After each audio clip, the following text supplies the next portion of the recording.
New ইয়র্কের statue of লিবার্টির ওপর দিয়ে হঠাৎ উড়ে যায় একটি বিমান। পেছনে ঝোলানো ব্যানারে লেখা, ইন্তিফাদার বিশ্বায়ন থেকে নিউ ইয়র্ককে বাঁচাও, মামদানিকে প্রত্যাখ্যান করো। ইন্তিফাদা শব্দটি সাধারণত ফিলিস্তিনে ইসরায়েলের বিরুদ্ধে প্রতিরোধ আন্দোলনের প্রতীক।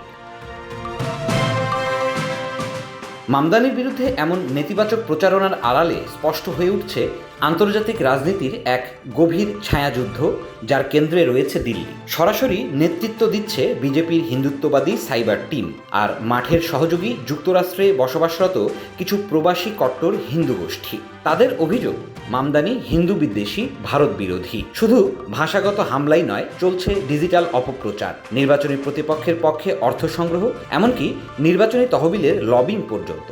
সব মিলিয়ে মামদানির বিরুদ্ধে গড়ে তোলা হয়েছে একটি সুসংগঠিত বহুজাতিক রাজনৈতিক ক্যাম্পেইন। কিন্তু মামদানি শুধু মুসলিম নন, তিনি সেই বিরল কণ্ঠ যারা আমেরিকায় দাঁড়িয়ে মোদিকে বলেছেন অপরাধী। নিউ ইয়র্ক সফরে মোদির বিরুদ্ধে বিক্ষোভ করেছেন, এমনকি বিজেপি ঘনিষ্ঠ ভারতীয় আমেরিকানদের দেওয়া অনুদান ফিরিয়ে দিতে বলেছেন অন্য অ্যাসেম্বলি সদস্যদের। ফলে এখন তাকে প্রতিহত করতে সক্রিয় হয়েছে দিল্লির রুলিং পার্টির সাইবার টিম।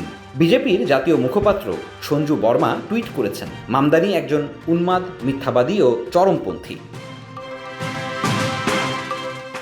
2020 সালের এক বিক্ষোভে অংশ নেন মামদানি, যেখানে কিছু প্রতিবাদকারী হিন্দু কারা, জারজ এমন স্লোগান দিয়েছিল।